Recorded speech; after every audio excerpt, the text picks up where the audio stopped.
Los trastornos mentales se diagnostican con relativa frecuencia en nuestros días. Todo el mundo ha oído hablar de alguna patología relacionada con la salud mental. En realidad, estos trastornos mentales, o enfermedades mentales, tienen su origen en desórdenes neurológicos y psicológicos que a su vez provocan conductas altamente extrañas en las personas afectadas. Hoy daremos un recorrido hacia los peores trastornos mentales que se puedan padecer.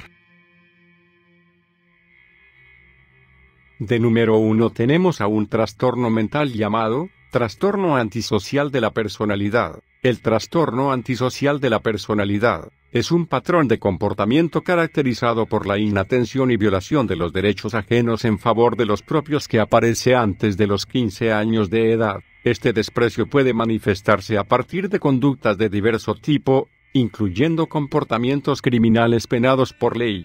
Estos comportamientos incluyen robos, agresividad, tendencia a la soledad, violencia y mentiras.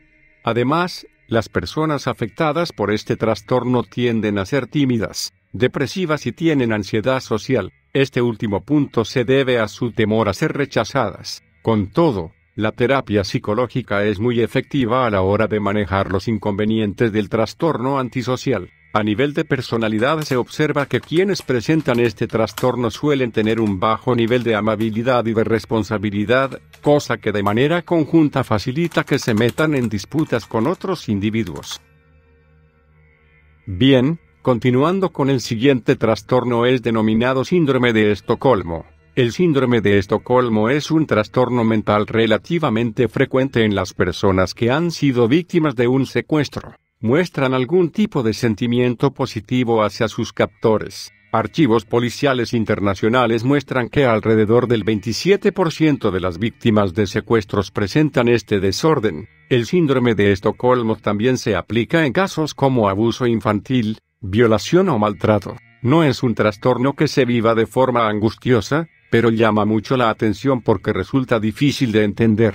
Javier Urra, doctor en psicología y enfermería, explica en el diario ABC lo siguiente: lo que sorprende es que la persona secuestrada parece ponerse de parte del secuestrador y no de los rescatadores que le darán la libertad. Posiblemente ocurre porque su captor ha estado muy próximo y no le ha matado, aunque podía haberlo hecho. Le ha dado de comer y le ha hecho una especie de lavado de cerebro. La víctima llega a un cierto pacto de no agresión, pero en el fondo, sin saberlo, lo que busca es salvar su vida. Bien, pasemos con el otro trastorno que se llama síndrome de Lima. El síndrome de Lima es, justamente, un trastorno opuesto al síndrome de Estocolmo. En este caso, los secuestradores muestran simpatía hacia su rehén. Este trastorno fue acuñado después de un incidente que ocurrió en la capital de Perú en 1996. Un grupo criminal secuestró a centenares de políticos, diplomáticos y militares en la embajada japonesa en Lima. Horas después, los secuestradores fueron empatizando con los rehenes, y paulatinamente fueron liberándolos.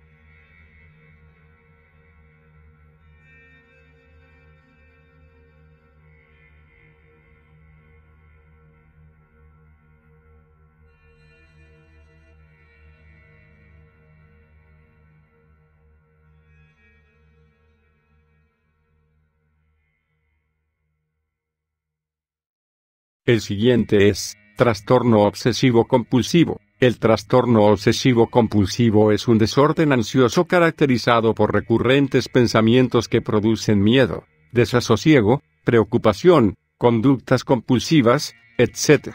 Algunos de los síntomas de este trastorno son las comprobaciones compulsivas, lavar o limpiar excesivamente, pensamientos religiosos, rituales nerviosos tales como abrir las puertas un número determinado de veces antes de entrar en la habitación, o aversiones irracionales a cifras determinadas. Afortunadamente, la psicoterapia y aprender algunos hábitos permiten una gran calidad de vida a las personas afectadas.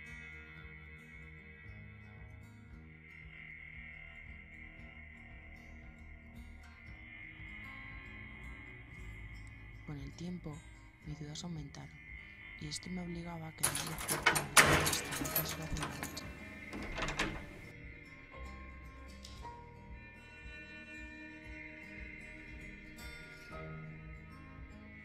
trasnochando y saliendo de la cama continuamente para comprobarlo, lo que provocó una falta de sueño, un cansancio acumulado que se vio reflejado en mi rendimiento en la universidad.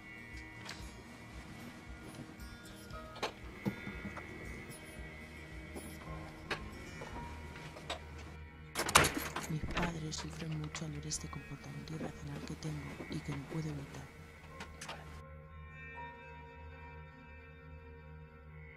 Y yo me siento fatal por causarles tanto daño, que además de frustrarme me genera mayor ansiedad.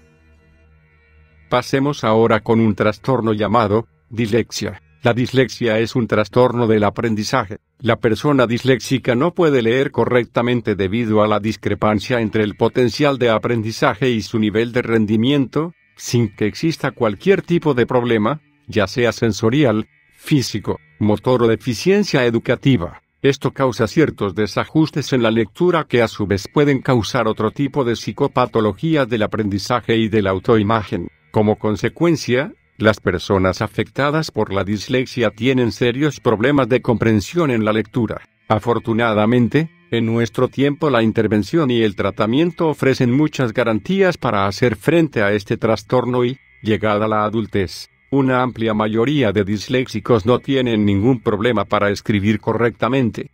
Ahora veamos este extraño trastorno llamado mutismo selectivo. El mutismo selectivo es un desorden psiquiátrico que causa que la persona no sea capaz de hablar en determinado lugar social o con determinadas personas. Usualmente, el mutismo selectivo viene asociado a la timidez y a la ansiedad social. Es relativamente frecuente en los niños. Cuando empiezan su escolaridad, algunos no pronuncian ni una palabra, a pesar de hablar fluidamente en sus casas. Solo la continuidad en el tiempo de esta conducta puede alarmarnos de un caso de mutismo selectivo. En la mayoría de casos, los síntomas van desapareciendo poco a poco.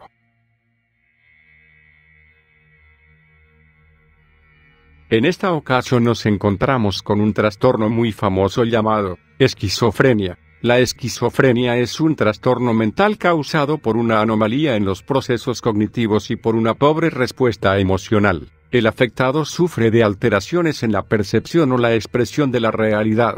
Recientemente se han producido importantes avances científicos sobre la esquizofrenia. Comúnmente se conoce este trastorno como aquel en que la persona afectada oye muchas voces en su cabeza, y estas voces las percibe como exteriores a su cuerpo. Estos síntomas pueden presentarse o no presentarse. Los síntomas generales del cuadro, sin embargo, suelen ser un lenguaje y pensamiento desorganizado, delirios, alucinaciones, dentro de las cuales podríamos referir las famosas voces, trastornos afectivos y conducta inadecuada.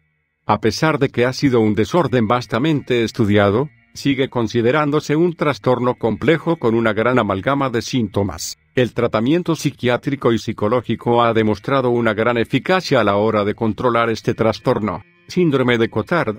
En este raro trastorno psiquiátrico, el afectado cree que ha muerto, o que ha perdido la sangre o algún órgano interno. Este delirio puede ser peligroso ya que el trastornado puede actuar imprevisiblemente. Frecuentemente se asocian este tipo de conductas a personalidades nihilistas e hipocondríacas. El síndrome de Cotard recibe su nombre por Jules Cotard, quien fue el primer médico que diagnosticó esta extraña condición. Describió las diferentes fases del trastorno en una tesis escrita en París, en el 1880. Las personas afectadas por el síndrome de Cotard rehúsan el contacto social y descuidan su bienestar personal. Su causa radica comúnmente en patologías neurológicas o mentales, y se asocia con la desrealización y la depresión.